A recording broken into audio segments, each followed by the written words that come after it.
Good evening students, I am Prabhakant Mali, your English teacher, and welcome to my YouTube channel Trick Guru Prabhakant. So students, आज मैं पढ़ाऊंगा आपको intermediate का chapter number first प्रोच का a girl with a basket. A girl एक लड़की with a basket टोकरी लिए हुए या टोकरी के साथ एक लड़की। बहुत इंटरेस्टिंग कहानी है ये और हर साल ज़्यादातर इसमें से क्वेश्चन पूछे जाते हैं क्योंकि पहला चैप्टर है, इम्पोर्टेंट है। और आइए बस थोड़ी सी कम समय में इसकी समरी एनालिसिस करके इसकी ओर बढ़ते हैं। इसमें जो है आपके जो ये क्या नाम है लेखक हैं विलियम सी डगलस। ये इंडिया आते हैं भ्रमण करने के लिए और इंडिया में हालांकि ये बहुत सारी चीज़ें देखते हैं लेकिन फिर भी ये बहुत ज़्यादा प्रभावित होते हैं एक 9 वर्ष की बच्ची से और उसी पर ये स्टोरी लिखते हैं। और क्यों प्रभावित होते हैं, क्या रीज़न होता है और इसके पीछे क्या मिस्ट्री है, इसके लिए आपको पूरी स्टोरी को पढ़ना पड़ेगा। तो आइए स्टार्ट करते हैं इसे टेक्स्ट वाइज पढ़ना। विलियम सी डगलस कहते हैं कि I had left new Delhi for the Himalayas. मैंने नई दिल्ली पहुंचने के लिए, आई हैड लेफ्ट मैंने छोड़ दिया, लीव का सेकंड फॉर्म होता है left. I had left new Delhi, मैं नई दिल्ली को छोड़ दिया। फॉर द हिमालयस, क्योंकि मुझे हिमालय की तरफ जाना था, यानी कि हिमालय की ओर मैं निकल पड़ा। आई वॉज गोइंग, मैं जा रहा था। As far as Bareilly, Bareilly तक। एज फार एज का मतलब होता है स्टूडेंट्स अप टू, मुझे बरेली तक जाना था बाई ट्रेन, ट्रेन के द्वारा। एंड देन, और उसके बाद then car, by car, car के द्वारा जाना था। टू रानीखेत, रानीखेत तक। An old British army hill station, और जो रानीखेत था वो एक पुराना अंग्रेज़ों के टाइम का जो है छावनी थी, हिल स्टेशन था। लोकेटेड, जो कि स्थित था ऑन 6000 फुट रीज, जो कि 6000 फुट ऊंची चोटी पर स्थित था। अपोजिट, जो कि ठीक विपरीत विद्यमान था, किसके सामने? 120 mile stretch of snow capped Himalaya. 120 miles, stretch मतलब होता है फैले हुए, स्नो मीन्स बर्फ, कैप्ड मतलब ढके हुए, हिमालय 120 मील तक फैले हुए और बर्फ से ढके हुए हिमालय के ठीक सामने था। कहाँ? जहाँ उसे जाना था। द ट्रेन वॉज स्लो, वो चूँकि ट्रेन से जा रहा था तो द ट्रेन वॉज स्लो, जो रेलगाड़ी थी वो बहुत धीमी थी। एंड इट स्टॉपेड, और ये रुक जाती थी, जो ट्रेन थी वो रुक जाती थी। At all the way station, रास्ते पर पड़ने वाले सभी स्टेशन पर ये क्या होती थी? रुक जाती थी। सभी स्टेशनों पर, रास्ते पर पड़ने वाले स्टेशनों पर ये रुक जाती थी। एट एवरी स्टॉप, हर ठहराव पर। आई स्वंग ओपन, मैं बाहर की ओर खोल देता था। The door of my compartment, अपने रेलगाड़ी के डिब्बे का दरवाजे को खोल देता था बाहर। एंड वॉक द प्लेटफॉर्म, और प्लेटफॉर्म पर टहलने लगता था, क्योंकि ये थोड़ा सा जानना चाहता। लेखक भारत की विविधताओं को देखने ही तो आया था, तो वो क्या करता था, जब भी ट्रेन रुकती थी स्टेशन पे तो वो टहलने लगता था, वहाँ की तरह तरह की चीज़ों के बारे में जानता था, ये सारा प्रयास करता था। अब थोड़ा सा प्लेटफॉर्म का डिस्क्रिप्शन बताया गया। The platform were packed with people, जो प्लेटफॉर्म थे पैक्ड विथ पीपल, वो लोगों से भरे हुए थे। सिख, प्लेटफॉर्म पर सिख भी थे। मुस्लिम्स, मुस्लिम भी थे। हिंदूज़, हिंदू भी थे। सोल्जर, सिपाही थे, सैनिक थे। मर्चेंट, व्यापारी थे। प्रिस्ट, पुजारी थे। पोर्टर्स मतलब कुली भी थे, स्टेशनों पे लोगों का सामान पहुंचाने के लिए। बेगर्स, भिखारी भी थे। ऐसा आमतौर पे आप देखेंगे कितने लोग वहाँ प्लेटफॉर्म पर रहते हैं। बेगर्स, भिखारी भी थे। हॉकर्स, फेरी वाले थे, जो चिल्ला चिल्ला करके अपना सामान बेचते हैं, घूम घूम करके, टहल करके। ऑलमोस्ट, ज़्यादातर, एवरीवन, सभी लोग, वाज बेयरफुट, और ज़्यादातर सभी लोग कैसे थे? बेयरफुट, यानी कि नंगे पैर थे, चप्पल वगैरह नहीं पहने थे। एंड ड्रेस्ड, और जो उनका पहनावा था, इन लूज वाइट गारमेंट, वो कैसा पहनावा था कि वो ढीले सफ़ेद कपड़े पहने हुए थे। I would ask at least 3 people, मैं लगभग 3 लोगों से बात करता था। बिफोर आई कुड फाइंड, तब मुझे जाकर के कहीं ऐसा एक व्यक्ति मिलता था। वन हु स्पोक इंग्लिश, जो अंग्रेजी बोल पाता था। कहने का मतलब है चूँकि लेखक विदेशी थे विलियम सी डगलस, तो वो जब तक उनसे इंग्लिश वार्तालाप करने के लिए कोई नहीं मिलेगा तब तक वो एक दूसरे के अपने विचार और आइडियाज़ को कैसे एक्सप्रेस करेंगे, शेयर करेंगे, जानेंगे। तो बड़ा मुश्किल से ही कोई मिल पाता था, 3 से 4 व्यक्ति के बाद जो उनकी अंग्रेजी को समझ पाता था, फिर उससे वो चर्चा करते थे। मिलने के बाद क्या करते थे? वी वुड टॉक्स, फिर दोनों लोग, यदि कोई उनको अंग्रेजी में बात करने वाला मिल जाता था तो we would talk world affair, तो हम वर्ल्ड अफेयर यानी सांसारिक संसार के बारे में, यानी कि वर्ल्ड अफेयर यानी जो संसार में जो समसामयिक घटनाएं हो रही हैं उनके बारे में बात करते थे। एवरी मेजर टॉपिक, प्रमुख मुख्य मुद्दों के बारे में भी बात करते थे। अगर ये भी टॉपिक नहीं मिल पाता था तो the news of the day produce, उस दिन का जो प्रमुख समाचार होता था उसके बारे में हम लोग बात करते थे, ऐसा लेखक का कहना है। इन दिस वे, इस प्रकार से, आई वॉज ट्राइंग, मैं कोशिश करता था, to feel of the pulse of the nation, राष्ट्र की नब्ज टटोलने का प्रयास करता था। चेकिंग ओपिनियन, लोगों के विचारों को जानता था। Against official attitudes and reports, कि लोगों का सरकार के प्रति क्या रवैया है और उनकी सूचनाएं क्या हैं अपने देश के बारे में। चलिए आगे देखते हैं। अब यहाँ तक तो था कि वो जब उतरता था तो उसको स्टेशन भारत के कैसे मिलते थे, किस किस प्रकार के लोग वो देखता था। अब जब वो जर्नी में आगे बढ़ता था तो उसे किस प्रकार का दृश्य या किस प्रकार की पृष्ठभूमि, गांव या क्या चीज़ें नज़र आती थी उसके बारे में वो बताया। द रूट, वह मार्ग, ले थ्रू, होकर गुजरता था, यानी जिस मार्ग से वो जा रहा था, ठीक है, बरेली की ओर जा रहा था।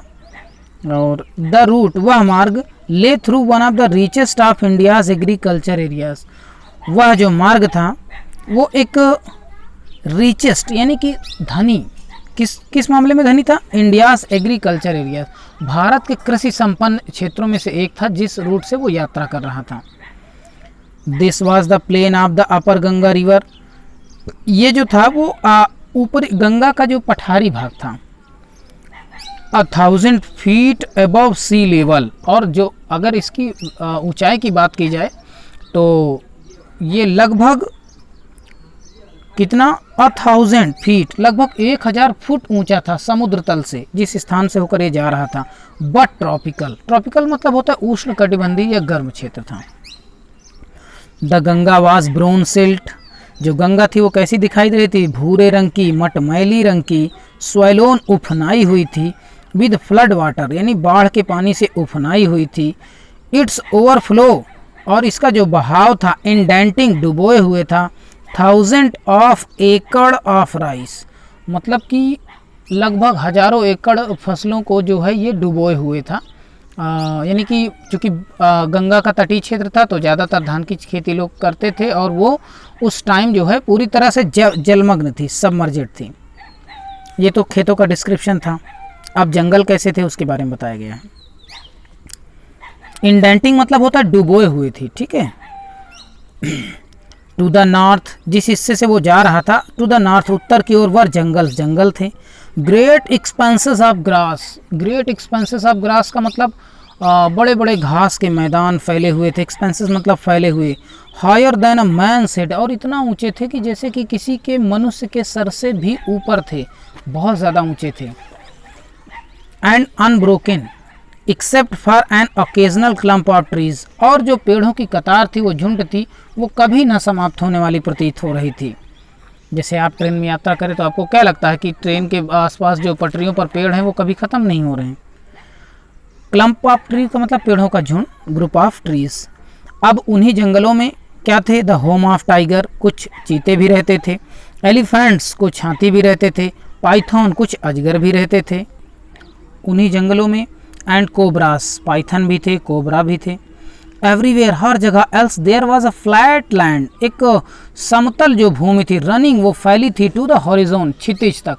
जैसे कि आप लोग हॉरिजॉन क्या है, जैसे आप कहीं पे खड़े होकर के देखते हैं तो आपको एक निश्चित दूरी के बाद लगता है कि हाँ ये आकाश जो है नीचे जाकर के धरती से मिला है, तो उसी प्लेस को हम हॉरिजॉन कहते हैं।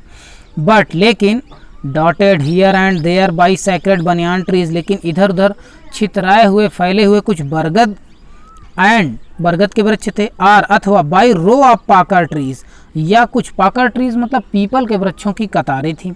सेप्ड like Elm and having thick twisted, और वो जो है क्या नाम है कि काफ़ी जो शाखाएं थी वो एल्म ट्रीज के समान थी, और ट्विस्टेड मतलब मरोड़दार जो है उनकी शाखाएं थी।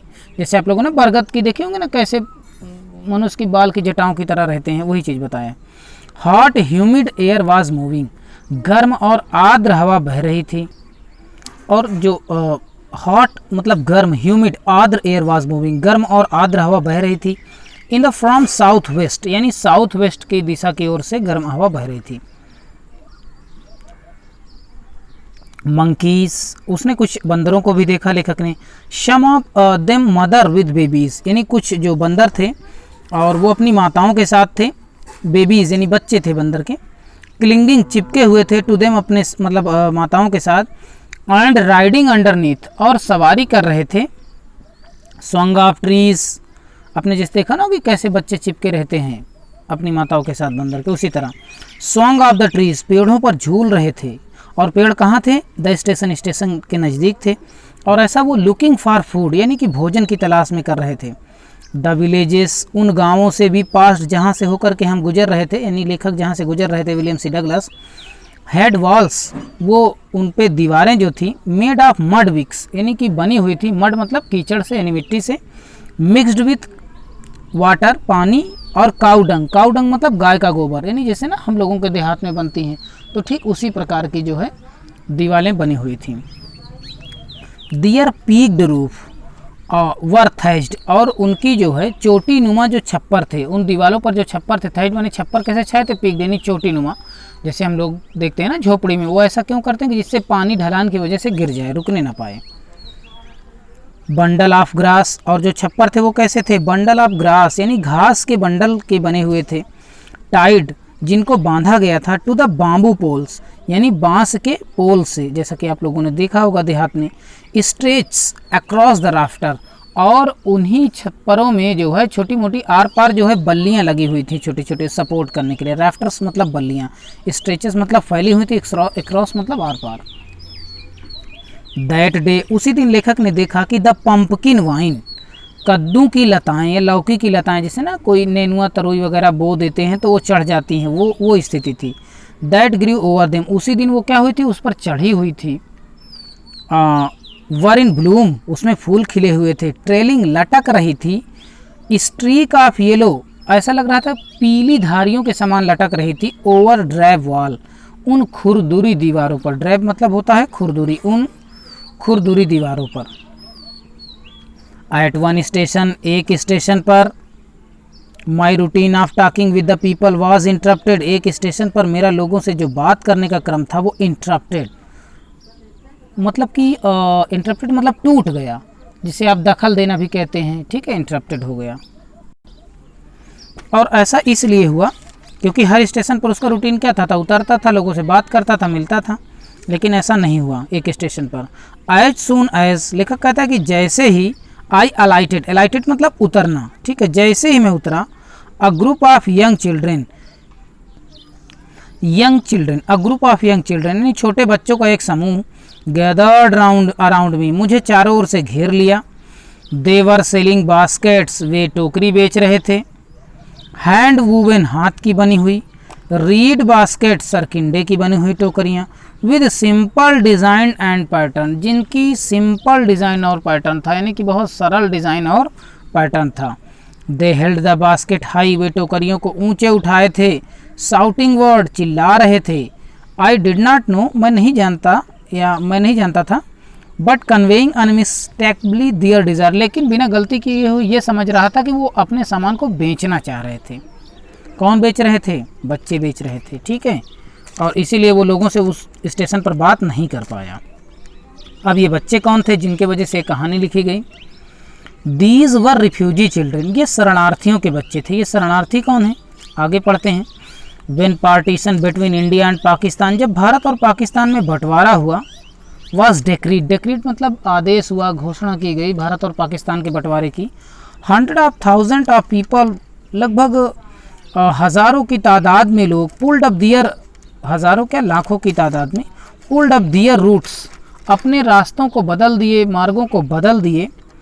चेंज दियर रेजिडेंस, रेजिडेंस मतलब होता है निवास स्थान, और उन्होंने अपना जो रेजिडेंस है वो बदल दिया। 9 मिलियन पीपल लेफ्ट पाकिस्तान, लगभग 9 मिलियन लोगों ने पाकिस्तान को छोड़ दिया। एंड केम टू इंडिया, और भारत आ गए। क्यों? क्योंकि ड्रिवन, उन्हें डर था या डर के मारे वो भाग आए थे। ऑफ द रिलीजियस फैनाटिज्म, रिलीजियस मतलब धार्मिक, और फैनाटिज्म मतलब कट्टरपंथियों, धार्मिक कट्टरपंथियों के डर से वो भाग आए। एक्चुअली जब बंटवारा हुआ तो भारत के कुछ लोग पाकिस्तान गए, पाकिस्तान के भारत आए, और जो लोग अपना सही जगह पर नहीं पहुंच पाए, ना तो इधर जा पाए ना तो उधर जा पाए, बीच में ही रह गए, उन्हें ही शरणार्थी कहा गया।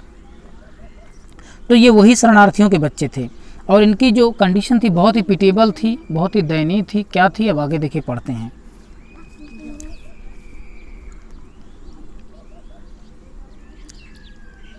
9 मिलियन पीपल है ना, लगभग 9 लाख लोगों ने छोड़ दिया था पाकिस्तान को।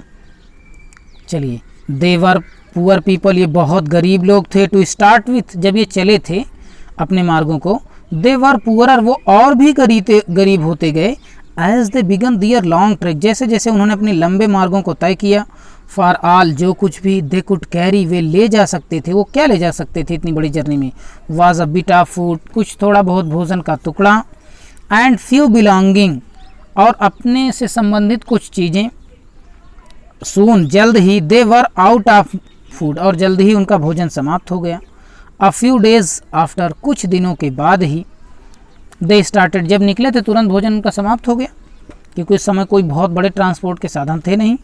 दे बिगेन टू फॉल, वे गिरने लगे। बिगेन टू फॉल, वे गिरने लगे। By way side from the weakness, सड़क के किनारे ही गिरने लगे कमजोरी से। ऑफ हंगर, भूख से।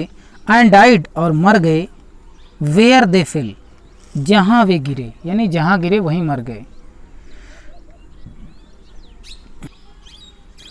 द चिल्ड्रेन, जो बच्चे थे, सेलिंग बास्केट, जो टोकरियां बेच रहे थे, were son and daughter of these refugee, वो इन्हीं शरणार्थियों के बच्चे थे जो बेचारे असहाय होकर के अपने मतलब बीच में ही रह गए, कहीं जा नहीं पाए। दे वे आर दियर पेरेंट्स, उनके माता पिता, आर रिलेटिव्स, और जो उनके सगे संबंधी थे, हैड गैदर्ड इन सिटीज़, शहरों में इकट्ठा हो गए थे। सेटिंग अप स्टॉल, छोटी छोटी स्टॉल वाली दुकान लगा ली थी। कुछ लोग मैन्युफैक्चरिंग, खुद से सामान बनाते थे, सिंपल आर्टिकल, छोटी छोटी चीज़ें बनाते थे, और इस प्रकार से बना करके trying to make a living in markets, उन्हें बाजार में बेचते थे और जीवन जीने का प्रयास करते थे। ऑलरेडी क्राउडेड, और जो मार्केट थे, जो भीड़ थे, स्टॉल थे, वो ऑलरेडी ओवर क्राउडेड थे, नहीं पहले से ही भरे हुए थे। They lived in cloth and grass shed, वे कपड़े के और घास के बने हुए घरों में रहते थे। Shades that line the streets, ठीक है, लाइन का मतलब जो झुग्गी झोपड़े ना, जैसे सड़क के किनारे देख रहे हैं, कतार नुमा बनी हुई थी। The peasants among these refugee, इन्हीं शरणार्थियों में कुछ किसान थे। हैड बीन एकस्टम्ड, जो आदी हो चुके थे, too little all their lives, थोड़े से में जीने में, मतलब लिटिल का मतलब बहुत ही थोड़े पैसे में जीवन जीने के लिए, क्योंकि फॉर एन एनुअल इनकम, जो उनकी सालाना आय होती थी उन शरणार्थियों की, ऑफ एन एग्रीकल्चरल फैमिली, अच्छा उसमें से कुछ किसान भी थे, छोटी मोटी खेती बाड़ी भी कर लेते थे, जो अकुशल मजदूर थे। Agriculture family does not exceed on average $1 a year, जो खेती किसानी करने वाले रिफ्यूजी थे, उनका जो सालाना इनकम होती थी स्टूडेंट्स, वो जो होती थी $100 a ईयर, यानी साल भर में $100 भी नहीं कमा पाते थे, बहुत मुश्किल से कमा पाते थे। आप समझ सकते हैं कि कितना जो है उनका बहुत ही पिटिएबल, बहुत ही जो है कंडीशन थी उनकी। द एवरेज अनस्किल्ड लेबर, जो अकुशल मजदूर होता था, मेक्स 30 सेंट्स अ डे, वो दिन भर में मात्र 30 पैसे ही कमा पाता था।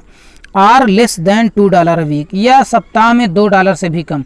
यही कारण तो था कि माता पिता भी काम करते थे और ये बेचारे जो शरणार्थियों के बच्चे थे, ये टोकरी, पंखे या हाथ के बने हुए सामानों को स्टेशन पर बेचते थे, और जिससे इनके परिवार के भरण पोषण का कार्य चलता था। There is 1 meal a day, इनको दिन भर में 1 मील यानी एक बार ही भोजन मिलता था।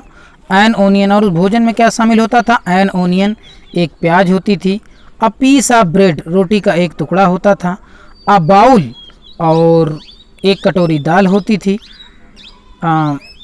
सॉरी, अ बाउल, हाँ, अ बाउल ऑफ पल्स, एक कटोरी दाल, पल्स मतलब दाल, विद मिल्क, जिसमें कभी कभी मिल्क भी हो जाता था। उनके डाइट के बारे में बताएगा कि खाने के लिए उनको क्या मिल पाता था इतनी कम मजदूरी, इतनी कम पैसे में।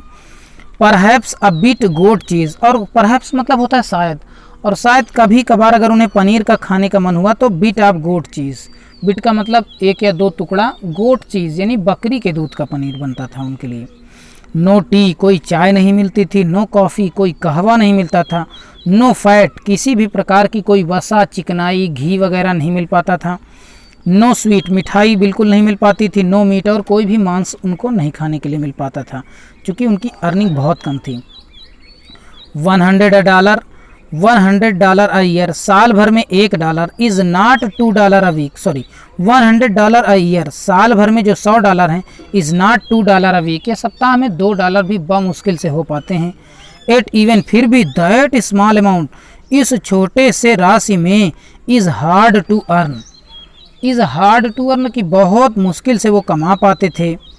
क्या, किस चीज़ से? बाई सेलिंग बास्केट्स, टोकरियाँ बेच करके, टू द पीपल, लोगों को टोकरियाँ बेच करके, टू पुअर, ये बहुत गरीब थे, टू बाई देम, क्योंकि ये कोई अन्य चीज़ें नहीं खरीद पाते थे। दैट नो डाउट्स, इस बात से कोई संदेह नहीं, दैट नो डाउट्स, इस बात से कोई संदेह नहीं कि इज़ द रीज़न, यही कारण था, दीज लिटिल चिल्ड्रन, की ये जो शरणार्थी के बच्चे थे, डिसेंडेड, डिसेंडेड मीन्स होता है नीचे उतरना, असेंडिंग मतलब होता है ऊपर चढ़ना, लेकिन यहाँ पर होगा डिसेंडेड मतलब टूट पड़े, ऑन मी, मुझ पर, लाइक लोकट्स, टिड्डे की भांति। क्यों टूट पड़े? क्योंकि उनको लग रहा था कि यही एक अच्छा खरीदार है और ये ज़रूर हमारे सामान को खरीद लेगा। आई, जो मैं था, एन अमेरिकन, एक अमेरिकी, वाज डाउटलेस, निसंदेह, the most promising market they had seen, उनके लिए एक अच्छा बाजार था, एक अच्छे बाजार का, एक अच्छे ग्राहक का वादा करता था, यानी उन्हें लगता था कि ये हमारे सामान को ज़रूर खरीद लेगा। आई बाट वन टिनी बास्केट, मैंने एक छोटी टोकरी खरीदी, टिनी मीन्स छोटी, फॉर अ फ्यू आनास, कुछ आना दे करके, अनादर फ्रूट बास्केट, एक और जो है फ्रूट बास्केट मैंने खरीदी, फॉर अ बिट मोर, इतने ही कुछ पैसे में, a beautiful waste paper basket for a rupees, और इतने ही पैसे में एक सुंदर वेस्ट पेपर मतलब रद्दी कागज़ रखने वाली टोकरी खरीदी। A lovely sewing basket, sewing का मतलब होता है सिलाई कढ़ाई का जो सामान रखने वाली टोकरी, फॉर अ रुपीज़, ₹1 में। ये कौन खरीद रहा है? लेखक खरीद रहा है। किससे खरीद रहा है? उन शरणार्थियों के बच्चों से खरीद रहा है। बहुत गौर समझिएगा, यहीं से कंक्लूजन निकलता है इस पूरे चैप्टर का कि उसने क्यों इस स्टोरी को लिखा। For a few annas or two a piece, 1 या 2 पीस में। माई आर्म्स वर फिल्ड, मेरी जो भुजाएं थी, मेरे जो हाथ थे, वर फिल्ड, भर गए थे। And I had not spent 50 cents, और मैं 50 सेंट 50 सेंट्स भी नहीं खर्च किया था। द चिल्ड्रेन, वे बच्चे, पास्ड इन, जो गुजर रहे थे मेरे पास से, साउटिंग दियर वेयर्स, अपने सामानों के बारे में चिल्लाते हुए जो गुजर रहे थे।